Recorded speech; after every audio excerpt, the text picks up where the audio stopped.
అంటే ఇక్కడ భయపెట్టే ప్రయత్నం అని చూడాలా? ఎందుకంటే ఈ ఏడాది ప్రారంభంలోనే వైఎస్ఆర్ కాంగ్రెస్ పార్టీకి సంబంధించినటువంటి ఇన్స్టాగ్రామ్ హ్యాండిల్ ని తొలగించింది.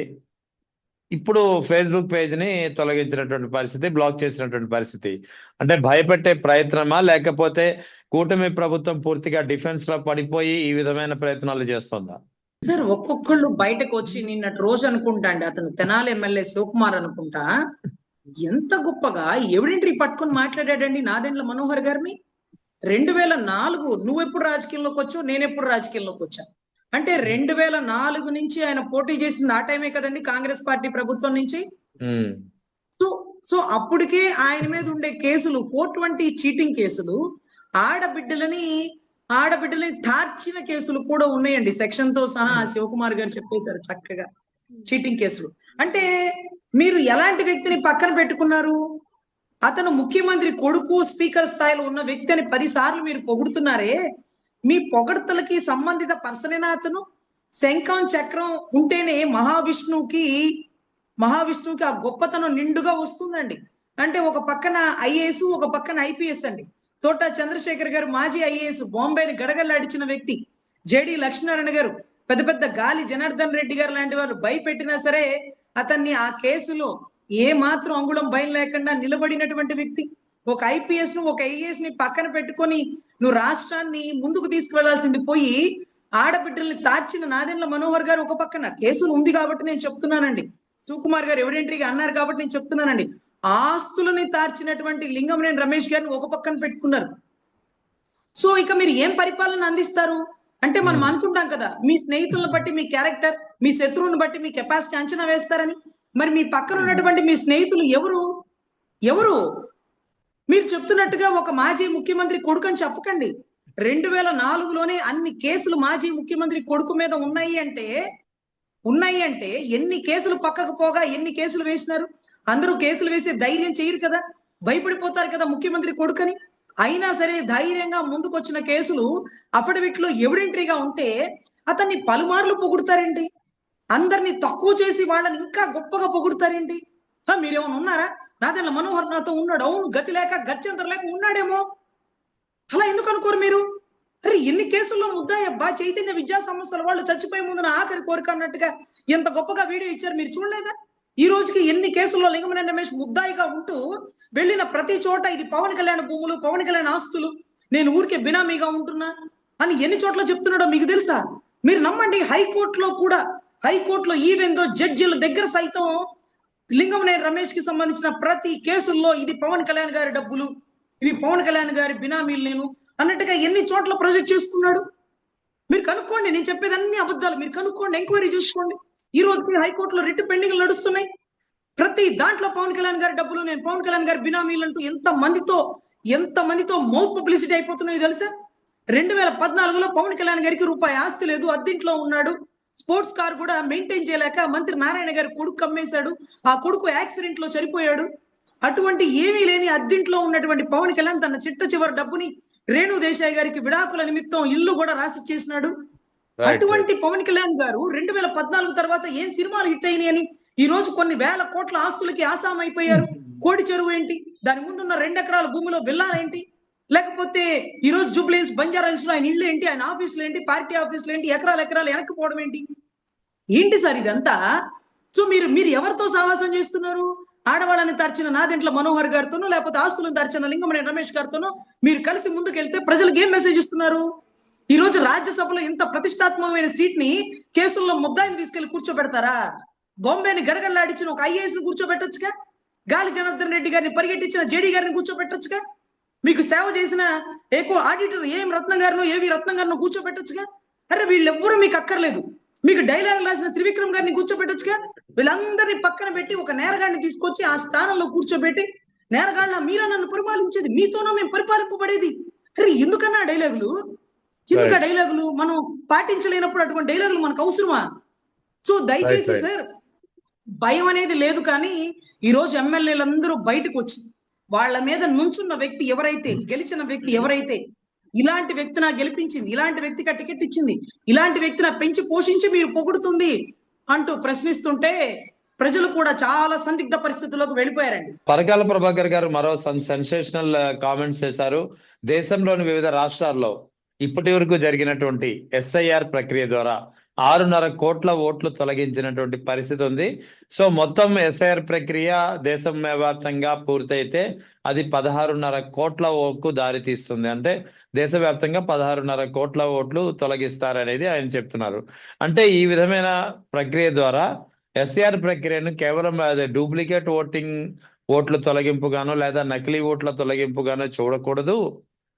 ఎస్ఐఆర్ ప్రక్రియను ఈ విధంగా చూడకూడదు. ఎస్ఐఆర్ ప్రక్రియ ద్వారా అంటే దేశవ్యాప్తంగా 16.5 కోట్ల ఓట్లు తొలగిస్తున్నారు అంటే కొన్ని సామాజిక వర్గాల్ని రాజకీయ చిత్రపటం నుంచి, రాజకీయ సమూహం నుంచి చెరిపివేసే ప్రయత్నమే ఎస్ఐఆర్ అనేది పరకాల ప్రభాకర్ గారు చాలా స్పష్టంగా ఆరోపిస్తున్నారు. సార్ ఏదైతే పరకాల ప్రభాకర్ గారు అనే వ్యక్తి ఒక ఫైనాన్షియల్ అనలిస్ట్, తర్వాత రాజకీయ విశ్లేషకులు, ఎంతో అనుభవం కలిగినటువంటి నిష్ణాతులు, ఆచి తూచి మాట్లాడతారు, ఆధారాలతో మాట్లాడతారు.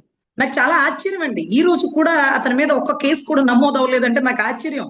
ఇమ్మీడియట్ గా ఇంత గొప్ప స్టేట్మెంట్ ఇచ్చాక ప్రభుత్వం ఏదో ఒక రకంగా అతను ఏదో కేసులో ఇరికిచ్చి ఉండాలి, ఈ పార్టీకి అరెస్ట్ చేసి ఉండాలి, ఈ పార్టీకి రెండోసారి ఆయన నోట నుంచి ఆ మాట రాకుండా ఇబ్బంది పెట్టి ఉండాలి. ఎందుకు అంత ధైర్యం చేయట్లా? ఆయన టచ్ చేసే దమ్ము కూటమి ప్రభుత్వానికి ఎందుకు లేదు? ప్రతిష్టాత్మకమైన సెంట్రల్ కూడా 10 అడుగులు ఎందుకు వెనక్కి వెళ్తుంది? ఏంటి ఆయన దగ్గర ఉండే ధైర్యం, ఎవిడెన్స్ అంటే ఆధారాలండి. ఒక చదువుకున్న వ్యక్తి ప్రశ్నిస్తే కూటమి కాదు కదా, అంతకు మించిన వాళ్ళు కూడా 10 అడుగులు వెనక్కి వేస్తున్న పరిస్థితి అయితే నెలకొనింది. ఎనీవే, ఎస్ఐఆర్ గురించి ఆయన మాట్లాడుతూ చాలా మంది రాజకీయ విశ్లేషకులు, తర్వాత ఫైనాన్షియల్ అనలిస్టులు వీళ్ళందరి నుంచి సమాచారం తీసుకున్నది ఏంటంటే ఈ తొలగించిన అంటే ఇప్పటి వరకు తొలగించిన 6.5 కోట్ల ఓటర్లు ఏదైతే ఉన్నాయో మనం ఆటోమేటిక్ గా ఓటు తొలగించబడతాయి అంటే ఒక వ్యక్తి ఆ ఊర్లో చనిపోయినప్పుడు అతను ఓటు తీసేస్తారు, లేదా ఆ ఊరు నుంచి ఇంకొక ఊరికి ట్రాన్స్ఫర్ అయినప్పుడు ఆ ఓటు తీసేస్తారు. ఒకవేళ దేశం దాటి వెళ్ళిపోయినప్పుడు, ఇక్కడ ఉండట్లేదు, ఇక్కడ సిటిజన్షిప్ కోసం వెళ్తున్నప్పుడు ఆ ఓటు తీసేస్తారేమో, లేకపోతే ఇంకా కొన్ని సర్కమ్స్టాన్సెస్ లో ఏమన్నా ఉండొచ్చు. సో ఇటువంటి పరిస్థితుల్లో ఇక్కడ ఓటు తీసేస్తారు సార్ 6.5 కోట్లు. ఇంకొక చాట ఓటు నమోదు అయి ఉండాలి కదా. అంటే ఇక్కడ లేని ఓటింగ్ అంటే ఈ జిల్లా నుంచి హైదరాబాద్ కి ట్రాన్స్ఫర్ అయినాను సార్, ఇక్కడ పోతే హైదరాబాద్ లో ఓటు ఉంటుంది కదా. అక్కడ లేక ఇక్కడ లేక ఒక వ్యక్తికి ఓటు తీసేయడం అంటే ఆ వ్యక్తి బతికున్నట్టు కాదు సార్. ఒక వ్యక్తి బతికున్నాడు అనడానికి ఆధారం ఏంటంటే అతను ఓటు వేయడం, అతనికి ఓటు నమోదు హక్కు కలిగి ఉండడం. ఈ మధ్యలో వచ్చింది సార్ ఆధార్ కార్డులు. ఆధార్ కార్డులు లేనప్పుడు కూడా ఇతను ఉన్నాడు అనడానికి ఒకే ఒక ఆధారం ఏంటంటే ఓటు హక్కు. బ్రతికున్న ప్రతి వ్యక్తికి ఓటు హక్కు ఉండాల్సిందే. ఓటు హక్కు ఉన్న ప్రతి పౌరుడు తన ఓటుని వినియోగించుకోవాల్సిందే. ఇది ఒక రాజ్యాంగాన్ని గౌరవించే ప్రతి వ్యక్తి తన ప్రథమ హక్కుగా, ప్రథమ బాధ్యతగా దీన్ని పాటించాలి. సో ఈ ఎస్ఐఆర్ ప్రక్రియ పూర్తయ్యేటప్పటికి 16.5 కోట్లు ఓట్లు తొలగించే అవకాశం. ఎవరు ఈ 16.5 కోట్లు అంటే బీజేపీకి వ్యతిరేకంగా ఉన్న ప్రతి ఒక్కరి ఓటు తొలగింపబడుతుందేమో. నిన్న మొన్న ఒక మాజీ ఎంపీఓ గారి ఓటు కూడా లేదు అంటూ మీడియాలో కథనం కూడా వచ్చింది, మీరు చూసినారా సార్? ఎలక్షన్ కమిషనర్ నిమ్మగడ్డ గారు ఆయన ఓటు కూడా ఆయన ఈ జిల్లా నుంచి ఆ జిల్లా మార్చుకోవడం కూడా చాలా పెద్ద ప్రక్రియ అయిపోయిందని కూడా గతంలో మీరు విని ఉన్నారు కదా సార్? అవునండి. సో ఇటువంటి పరిస్థితుల్లో ఈ తొలగిస్తున్న ఓట్లు ఏంటంటే మీరు గమనించండి, కాక్రోచెస్. ఈ మధ్యకాలంలో జగన్ గారు కూడా అద్భుతంగా కాక్రోచెస్ తో పోల్చుకున్నారు ఆయన్ని. ఆయన చాలా చాలా చాలా ప్రౌడ్ అనిపించింది సార్. నా ప్రయాణం వాళ్ళతో ఉంటుంది, నా పోరాటం వాళ్ళతో ఉంటుంది, నేను వాళ్ళలాగా మిమ్మల్ని ప్రశ్నిస్తా అంటే అసలు ఇది ట్విట్టర్ లో పోస్ట్ పెట్టేశారు సార్. చాలా మంది థ్యాంక్స్ టు జగన్ అన్న అంటూ కాక్రోచెస్ పార్టీకి సంబంధించిన ఎంతో మంది యువత, అసలు పార్టీకి కూడా కాదు సార్, సోషల్ మీడియాలో తప్పుని ప్రశ్నించేటువంటి ఒక ప్రభంజనం cockroach party. Bharatiya Janata party లాగా భారతీయ కాక్రోచ్ పార్టీ అంటూ తీసుకొచ్చేసారు. సో మీరు ఒకటి గమనించండి, అస్సాంలో ఎలా గెలిచారు, వెస్ట్ బెంగాల్లో ఎలా గెలిచారు, వీటన్నిటికంటే మించి గతంలో బీహార్ లో ఎలా గెలిచారు. సరే బీహార్ లో కూడా పరకాల ప్రభాకర్ గారు ఒక ఎలిగేషన్ వేసినారు. ఏమనంటే ఇక్కడ ఇన్ని ఓట్లు తొలగించబడి అన్ని ఓట్లలో సగం ఓట్లున్నా కానీ అక్కడ ప్రభుత్వం మారేది, కానీ ఆ ప్రభుత్వమే రావడానికి డబల్ కౌంటింగ్ ఓటింగ్ పడింది. ఆ ఓటింగ్ ఎవరిది, అలా ఎలా వేస్తారు అన్నది. ఇది ఓకే సార్, దీన్ని కూడా ఆయన క్వశ్చనింగ్ చేశారు, ఆయనకి సమాధానం చెప్పాలి. చాలా చోట్ల ఆయన ప్రశ్నించారు సార్. పుదుచ్చేరి ఓటింగ్ చూడండి మీరు. అదే మాదిరిగా వెస్ట్ బెంగాల్ ని మీరు కన్సిడర్ చేయండి. వెస్ట్ బెంగాల్ లో అందరూ ప్రశ్నించలేరేమో, మన రాష్ట్రానికి పరకాల ప్రభాకర్ గారు ప్రశ్నించాలేమో, జగన్ గారు మాట్లాడలేరేమో, whatever it may be. కానీ మమతా బెనర్జీ గారు చూడండి, గట్టి ఫైట్ ఇచ్చేసింది ఆవిడ. ఇచ్చి 45 రోజుల లోపున ఏదైతే కౌంటింగ్ కి సంబంధించిన ఓటింగ్ ఉన్న ఈవీఎంలు రీచెకింగ్ పెట్టించండి అని ఎప్పుడైతే మమతా బెనర్జీ గారు ఒక కేసు ఫైల్ చేసి ఒక గట్టి ఫైట్ ఇస్తున్నారో, ఆ టైంలో 4000 ఈవీఎం మిషన్స్ ఒక పెద్ద బంగ్లాలో ఉన్నాయట. ఆ బంగ్లా ఫైర్ యాక్సిడెంట్ అయిందట. ఒక పెద్ద డాబాలో ఫైర్ యాక్సిడెంట్ అయింది. అవన్నీ తగలబడిపోయింది. ఆ 4000 ఈవీఎంలు గనక ఉండి ఉంటే ఖచ్చితంగా మమతా బెనర్జీ గారు మళ్ళీ గవర్నమెంట్ ని ఫామ్ చేసి ఉండేవాళ్ళు. అక్కడ బీజేపీ వచ్చే అవకాశాలే లేవు. సువేంద్ర అధికారి ఎవరు సార్? మమతా బెనర్జీ గారికి right hand, left hand. BJP ఎప్పుడు కుట్రకోణంగా ఒక వ్యక్తిని లాక్కొని గెలవడమే కానీ తన ఇండివిజువల్ ఓటింగ్ ఎప్పుడు బిల్డ్ చేసుకుంటది సార్. మీరు చూడండి, ఏ ఏరియాలో గెలిచినా అక్కడ బీజేపీని స్థాపించిన వాళ్ళు లేకపోతే బీజేపీ ఫాలోవర్స్ కాదు సార్. కాంగ్రెస్ నుంచి ఒక మనిషిని తీసుకొని వాళ్ళకి బీజేపీ ముసుగు వేసిద్ది, వాళ్ళనే ముఖ్యమంత్రిగా ప్రొజెక్ట్ చేస్తుంది. మరి ఈవీఎంలు ఏమైపోతున్నాయో మన రాష్ట్రంలో కూడా 3500 ఈవీఎంలు బూతులు బతుకులు బయటికి తీస్తే అని మనం అంటుంటాం. కానీ 4000 ఈవీఎం మిషన్ లో కౌంటింగ్ అయిన ఓటు చూస్తే ఇప్పటికి కూడా మమతా బెనర్జీ గారు గెలిచినట్లే. అంటే ఈవీఎంలు ట్యాంపరింగ్ చేస్తున్నారా, ఓట్లు తీసేస్తున్నారా? అంటే మీరు గమనించండి, వెస్ట్ బెంగాల్ లో ఎంతో మంది ముస్లింస్ పాకిస్తాన్ నుంచి వచ్చి ఉన్నారట. సార్, పాకిస్తాన్ నుంచి దేశం విభజన అయినప్పుడు ఎప్పటి నుంచో ఇక్కడే ఉన్నారు సార్. ఖాన్ అబ్దుల్ గఫార్ ఖాన్ అంటారు. మహాత్మా గాంధీ గారు వెనకాలే నీడలాగా ఉంటాడు. లేకపోతే ఏదైతే పాకిస్తాన్ కి సంబంధించినటువంటి అప్పుడు ఉండేటటువంటి కీలక వ్యక్తులు, వీళ్ళందరూ కూడా విభజన జరిగినప్పుడు ఇక్కడున్న ముస్లింలు సార్. వీళ్ళు ఇక్కడే పుట్టి, ఇక్కడే పెరిగి, ఇక్కడే ఉండిపోయారు. వీళ్ళని ఇప్పుడు పంపించేస్తాం, మిమ్మల్ని బెంగాల్ నుంచి ఇంకొక దేశానికి తరిమేస్తాం, ఇట్లా వీళ్ళని భయపెడుతుంటే అటు కాంగ్రెస్ దగ్గరికి పోలేక, ఇటు బీజేపీతో నలగలేక ఎంతో మంది చదువుకున్న యువకులు వీళ్ళందరిలో ముస్లింస్, క్రిస్టియన్స్ సార్. అంటే బీజేపీ ముస్లింస్ కి, క్రిస్టియన్స్ కి ఎందుకు వ్యతిరేకం అవుతుందో నాకు అర్థం కావట్లేదు. కానీ ఈ రెండు కమ్యూనిటీల ఓటింగ్ బీజేపీకి ఎప్పుడు వ్యతిరేకం అవుతుంది సార్. ఎంత కలివిడిగా పంచుకుందాం అనుకున్న వాళ్ళని టార్గెట్ చేసి వాళ్ళని దేశ బహిష్కరణ చేసేస్తున్న అమిత్ షా గారు తిరుగుబాటు బిగినైంది. వీళ్ళు వలసదారులు, వీళ్ళు ఎప్పటి నుంచో వచ్చి ఇక్కడే ఉంటున్నారు, వీళ్ళని తొలగిస్తున్నాం, వీళ్ళ ఆధార్ కార్డులు తీసేస్తున్నాం అంటూ భయభ్రాంతులు గురి చేస్తే ఢిల్లీలో జంతర్ మంతర్ లో కాక్రోచెస్ లాగా బయటకు వచ్చినటువంటి వీళ్ళు, ఏదైతే నీట్ ఎగ్జామ్ పేపర్ లీక్ అయిందని ముందుకు వచ్చినటువంటి ఏదైతే దానికి కారణమైనటువంటి ధర్మేంద్ర ప్రధాన్ ని ఏదైతే మీరు ఖచ్చితంగా రాజీనామా చేయాలి, ఇది మీ చేతగానితనం వల్ల జరిగిందంటూ ప్రశ్నించింది ఏ పార్టీలు కాదు సార్, ఏ పార్టీలు కానటువంటి యువత కాక్రోచెస్ పార్టీలు. సో వాళ్ళకి సపోర్ట్ గా ఎంతో మంది నాయకులు, ఇప్పుడు మీరు వైసీపీ పార్టీ నుంచి జగన్ గారు, లేకపోతే కేజ్రీవాల్ గారు, లేకపోతే కొంతమంది వీళ్ళందరూ కూడా బయటకు వచ్చి చక్కగా ప్రశ్నించడం అయితే జరిగింది సార్.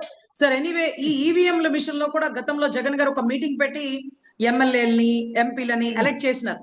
మీరు చాలా జాగ్రత్తగా ఉండండి. మనకి సంబంధించినటువంటి మన ఓటింగ్ లో ఏ ఒక్కరి ఓటింగ్ పోకుండా, ఒకవేళ ఒకళ్ళ ఓటు తొలగిస్తే ఇంటెన్షనల్ గా వాళ్ళ ఓటు తిరిగి వచ్చే వరకు మీరు ప్రయత్నం చేయాల్సిందే. ఎందుకంటే ఇది చాలా ఇంపార్టెంట్. రాష్ట్రాలన్నింటినీ ముందుగానే, ఎలక్షన్ కి 3 ఏళ్లు ముందుగానే ఎలక్ట్ చేసినారు సార్. అంటే చాలా ఏమరపాటులో ఎవరు లేరు సార్, చాలా తెలివిగా ఉన్నారు. ఈసారి మీరు కొట్టారు బలంగా, నేను తీసుకున్నాను, మళ్ళీ నేను అంతకంటే బలంగా కొడతా, అంతకంటే బలంగా నిలబడతా అనేది తనని తాను ప్రూవ్ చేసుకోవడానికి ఏదైతే ఎస్ఐఆర్ ప్రక్రియలో తొలగిస్తున్న ఓట్లకి ఎదురు నిలబడితే చాలు సార్, గాలివాటుగా వచ్చేస్తుంది గెలుపు. దాంట్లో ఏ మాత్రం సందేహం లేదు సార్. 40% చెక్కు చెదరని ఓటింగ్ ఉంది, వీళ్ళు తొలగించిన దొంగ ఓట్లు ఉన్నాయి, వీళ్ళు నమోదు చేస్తున్నటువంటి ఈవీఎం మిషన్లు ఉన్నాయి. సో ఇవన్నీ కూడా మనం ఖచ్చితంగా ప్రశ్నిస్తే ఏ మాత్రం సంకోచం లేకుండా 29 గవర్నమెంట్ ఫామ్ చేస్తున్నామని మనకంటే ఎక్కువగా కూటమికి తెలిసి ఉందని నేనైతే భావిస్తున్నాను.